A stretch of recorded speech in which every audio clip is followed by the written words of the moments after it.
Ladies and gentlemen, welcome to the Arizona Memorial. You may exit at this time. Please continue all the way inside. Hold off on your photography until you enter the memorial.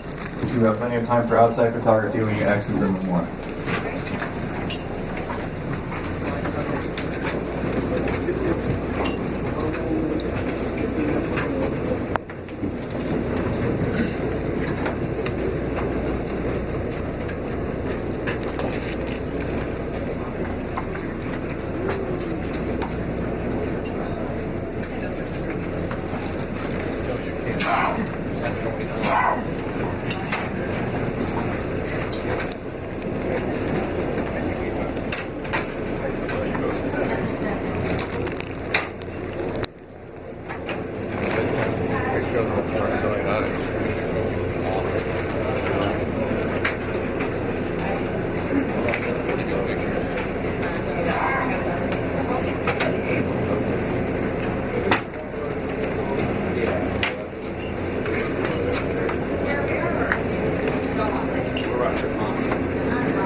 I'm going to ask a favor of all of you.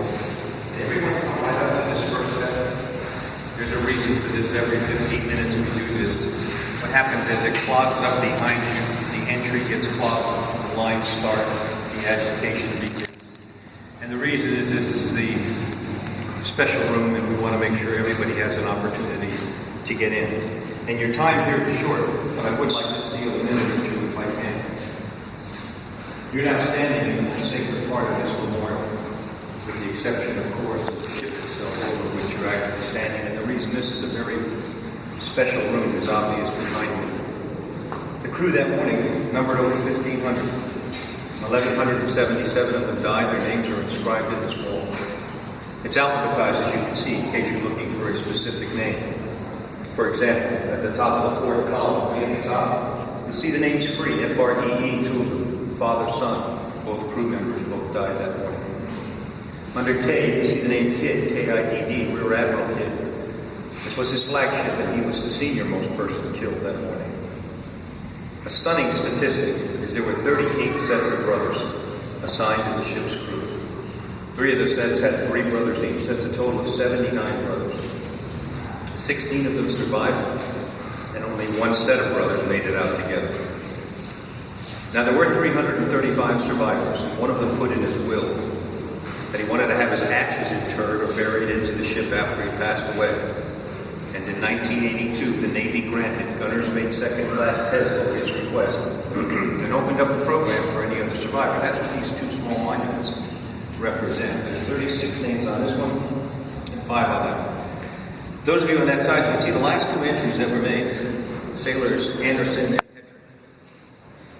Those 2 gentlemen, last calendar year, comprised a 7-man group, and those were the remaining survivors of the 1,512-man crew. They both passed away last year, and their families brought them back here on December the 7th. They had a full military burial ceremony right where you're standing, after which the family took the urns out to the dock that you just came off.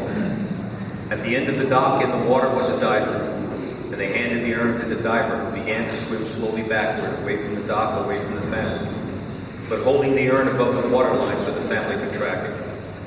Taps was played, a firing detail rendered honors. The diver swam backward until he got over the top of gun turret number 4. The big rusted piece you saw protruding from the water were the remnants from gun turret 3. So when you go back out, just visualize about 30 feet aft, below the waterline, and that's where gun turret 4 is. It has massive cracks in it from the attack. Once over the top of gun turret 4, the diver stopped. And he raised the urn as high as he could above his head, and he held it there. And that was his silent signal to the family back on the dock that this was the final farewell. He then submerged, and the final view of the family was the urn slowly going below the water. Once below, the diver found the turret, found the crack, and gently lowered the urn, and then the deceased joined the shipmates. There's only 5 left that can avail themselves of this service. They're all in their mid to upper 90s. They all certainly know about this service, and some of them have attended one or more themselves. Whether they avail themselves of this or not is purely a family and a personal decision. But once they pass away, this stops, and no one else is buried into the ship, because it's an honor solely and exclusively for the men who comprise the crew of the Arizona on that fateful December 7th, not their families nor anyone else. Questions come up frequently about why 950 sets of remains are still unaccounted for and are presumed to be someplace in the hull of the ship. On December the 7th of 1941, the United States, for all intent and purposes, was on one knee. We were suddenly attacked, we were suddenly at war, and the bulk of our Pacific fleet, all 8 battleships and 13 other major ships of the line, were heavily damaged or completely sunk.